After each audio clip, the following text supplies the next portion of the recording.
dito muna tayo sa ating Food for the Soul and Food for the Spirit na nakagawian na ho natin. At hindi ho natin bibitawan, hindi ho natin pababayaan, hindi ho namin kakalimutan hanggang tayo ay nandirito mga kaibigan. Ngayong araw ng Huwebes, ang tanong ho natin simple lang partner, para mag-umpisa kaagad tayo.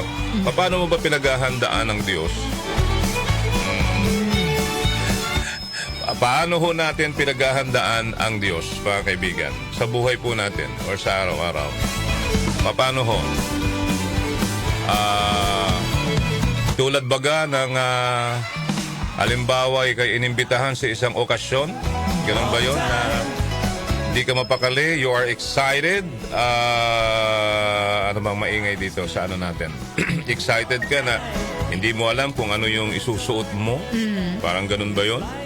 Diba? Talagang pinaghahandaan mo. Diba sa okasyon, partner, ganun, diba? Oo, bibili ka pa ng damit. Kasi minsan may mga, ano man tawag doon yung party, yung VIP, ano tawag doon? RSVP na talagang bibili ka pa ng damit, hahanap ka ng isusuot mo para, diba? Talagang magpapamanicure ka, pedicure ka, magpapawax ka, kung ano-ano pang mga gagawin mo. May ano ka pa, i-hire ka pang hair and makeup, Yes, diba? Artist. Ganun din ho ba ninyo pinaghahandaan ng Diyos? Diba? Natanong ko lamang ho, mga kanyusik, ano ha? Kasi parang, alam, in reality, isa pang tanong ko dito, kapag ba ikaw ay pupunta magsasamba o magsisimba bilang katoliko na lang, sa katoliko na lang dahil katoliko tayo paano mo pinaghahandaan? Excited ka ba na humarap sa Diyos? Excited ka ba na makapiling siya? Na makasama siya muli tuwing linggo? Diba? Anong paghahanda ginagawa mo? Nagmi-make up ka rin ba? Yung damit mo ba, partner, talagang inaayos mo rin. Kasi, pero lang kung wala ka talaga, walang-wala, di ba? Hindi. Pero, ganun din ho ba? Kasi pansin ko, hindi ganun. Di ba? Hindi ganun. Parang, mas binibigyan pa natin ng importansya minsan yung mga nakikita natin. Yung mga imbitasyon sa atin na talagang pinaghahandaan natin. Pero yung pagharap sa Diyos, parang hindi. Sorry wala akong masasaktan sa sinasabi ko. Pero ganun ho yung pakiramdam ko, ganun ho yung nakikita ko kasi sa araw-araw na, sige, kung ano na lang yung may susuot mo. Diba? Gaano ka ka-excited? Sing excited ka pa pag dumarating ang truck ng basura? Totoo yun? Oo, totoo. Diba? Aligaga ka. Pag yung nandyan na yung truck ng basura, pang teng. Ano, di ba? Ay, nagkakagulo kayo yung basura. Oo, totoo yan. Tama hindi.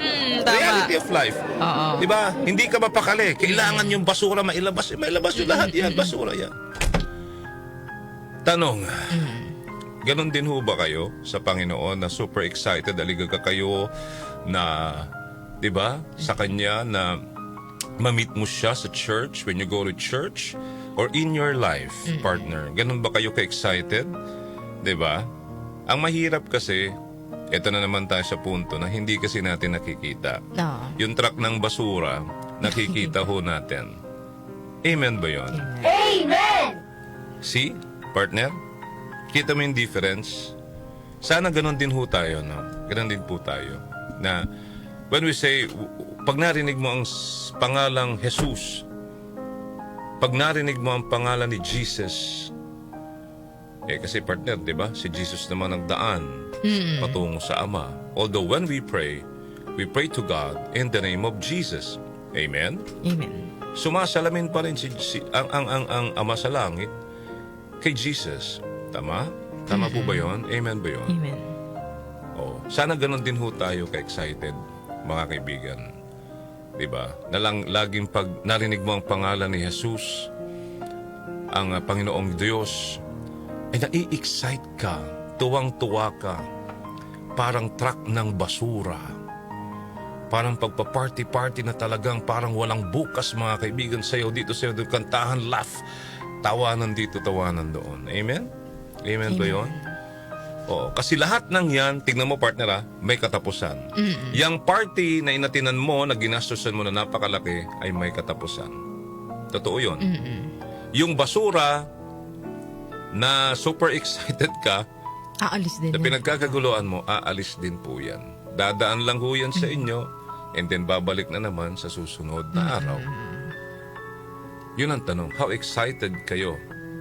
Paano nyo pinaghahandaan ang Panginoong Diyos sa buhay po ninyo? Are you excited? Diba? When you pray, are you excited? Na parang nakangiti ka na you're praying. Kasi sometimes the problem with us, Darlene, is that when we pray, lagi tayong lungkot. Pagpunta ka sa church, lagi lungkot. Diba? Hindi ba pwedeng magpasalamat ka rin? Hindi ba pwedeng puro na lang reklamo ka sa Panginoon na, Lord, dito po ako. Kasi po ganito, ganyan, Lord. Pero yung mga blessing na dumarating sa iyo, nakakalimutan mo. Diba? Tulad nun, yung istorya kong yun tungkol doon sa basura, nakalimutan mo ang Diyos dun eh. Tama? Oo, doon ka sa basura nakatutok. Sana ganun din ho tayo sa ating pong relasyon sa Panginoon. Sabi nga sa Proverbs chapter 3 verse 6, in everything you do, put God first and He will direct you and crown your efforts with success. Di ba? At sabi rin sa 2 Corinthians chapter 5 verse 21, God made Him who had no sin to be sin for us, so that in Him we might become the righteousness of God.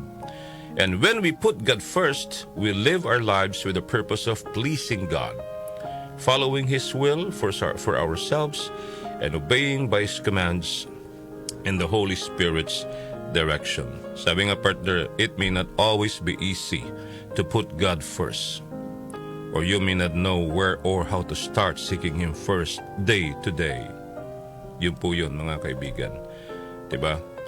May mga sample ho na na sinasabi ho sa Biblia. Hanapin nyo lamang po na how to put God first in our lives. Sana lagi tayo excited to put God first in our lives, partner. Huwag lang sa mga material na bagay na meron po tayo. Diba? Kaibiganin po natin ang Panginoon, maging mabuting tao tayo, maging mabuting kaibigan ng ating Panginoong Hesukristo. And everything will follow because, partner, at the end of the day, wala kang ibang kakapitan. Ang buhay po natin ay parang isang tandang na panabong. Alam niyo ng storya nun, di ba? Di ba? Isang tandang na panabong. Ganun po yun. Yung bang panabong na hinihimas-himas, di ba? Talagang yung inaaruga tuwing mananalo sa laban, di ba? Talagang mahal na mahal yung tandang, mga kaibigan. May bubong. Ano pa? O pinaghahain ng masarap na pagkain. Inaalagaan mabuti. Oo. Maraming natutuwang tao. At tumahanga doon sa tandang na yun pag laging nananalo sa isang laban. Parang ganun ho buhay natin minsan din. Kaya nire-remind natin lagi ang tayong lahat to put God first in our lives, mga kaibigan. Diba? Kasi minsan lang na matalo ka sa buhay. Tanda mo to. Minsan lang na matalo ka sa buhay. At lupaypay ka. Parang tandang na nakahiga at lupaypay. Sisiguraduhin ko sa iyo, hindi ka na papansinin. Diba? Sa buhay, kapag ikaw ay walang pera, kung tayo ay may pera rather, at matagumpay, tayo ay may pakinabang. Amen? Marami tayong kaibigan, marami hong nagmamahal sa atin at sumusuporta. Ngunit kapag ikaw ay nadapa na, wala ka ng pakinabang sa kanila. Itataboy ka nila tulad nitong pinag-uusapan nating tandang. Alam mo, nagsalita reality, nagustuhan ko yung sinabi ni Rosana Roses. Grabe, ang daming storya. Even po, si Paul Alvarez, yung basketball player. If I will, yung mga story nila, yung, bakit kaya ganun? Can you check this, technical department? Can you check, sino ba ang tech? Check nyo bakit nagkakaroon ng, sabi ni Osang, nung mayaman ka, diba? Parang lahat, kaibigan ka. Kaya hindi pwedeng wala kang pera. Dahil pag wala kang pera, sino ka, huyo ka. Mm-mm. Ganon din si Paul Alvarez, partner. Lapitan, lahat, ganyan, di ba? May problema, ganyan. Pero nung siya ay nawalan ng kahit parang tandang, sabi ko, zero. Lahat ng tatawagan mawala. Di ba? Ngayon manunumbalik ka sa Diyos. Yun yung sinasabi ko, na dapat wag mawala ang Diyos sa iyo. Di ba? Sa buhay mong ito. Dahil siya lang yung tunay nating kakampi. Hindi mo pa nasusubukan yan, Darlene, sa buhay mo. Pero hindi ko pinagdarasal na masubukan mo. Kasi sa buhay ko, bilang kasama mo dito, subok na subok ko na yan. Subok na subok ko na yan. Alam na natin ang mangyayari. Ang ups and downs ng buhay. Di ba? Ang buhay po natin sa mundo ay walang kasiguruhan. Kapag tayo ay may pera, matagumpay. Masaya ang tao. Ngunit kapag dumating ang panahon na tayo po ay naiwan sa wala at nalulumbay, tsaka ho tayo madaling itapon. Diba? Wala kang matatawagan, walang magmiminsahe sa'yo. Siguro kung may pamilya ka, ang katawang mo lang ay yung asawa. Okay? So ang buhay po natin ay huwag sanang maging panabong na manok. Dahil alam nyo ho, sa panahon ng kabiguan, doon natin makikita kung ano ang at sino ang tunay na kaibigan po natin. May mga mangilan-ngilan siguro, di ba? Kaya sana, lagi, tulad ng sabi ko, ang pakikitungo natin sa Panginoong Diyos, hindi ko naman sinasabing basura o truck ng basura.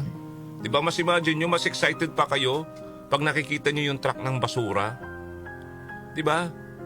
Kaysa yung makikita mo ang Panginoon or yung relasyon sa Panginoon Diyos, ibang-iba. Di ba? Pag sa Diyos, malungkot ka, parang laging healing. Pero yung pasalamat, wala. Di ba? Mas marami ka pang healing kaysa sa pasalamat, samantalang napakaraming blessing na dumarating sa buhay mo. Yun lang po yung reality, mga kaibigan. Sa paghahanda po, sa Panginoong Diyos sa buhay po natin. Sana'y masaya yung paghahanda natin. We're so parang excited din po tayo na tayo magsisimba, magsasamba. Yes, makakapiling ko ang Diyos. Yes. Diba? Parang ganun sana kahit hindi po natin nakikita. Dahil sabi nga ho, mapapalad ang mga taong hindi siya nakikita. Pero, diba? Pero naniniwala sa Kanya. Nananampalataya. Faith, mga kaibigan. Faith. Okay? So, yan lamang po ang gusto kong i-share today, mga kanyusik po naming mahal, na sa buhay po natin, ilagay po natin muna sa umpisa, sa una, kaya tayo mayroong food for the soul and food for the spirit, is to put God first in our program. At sa programa naman natin, balita na ho yan, yung realidad na ho ng buhay po natin dito. Alright, sana'y maging inspirasyon ang ating kwento, na wag lang sa basura excited, o sa truck ng basura excited. Dapat maging excited din po tayo sa ating relasyon sa Panginoong Diyos. Amen? Amen to that. Amen.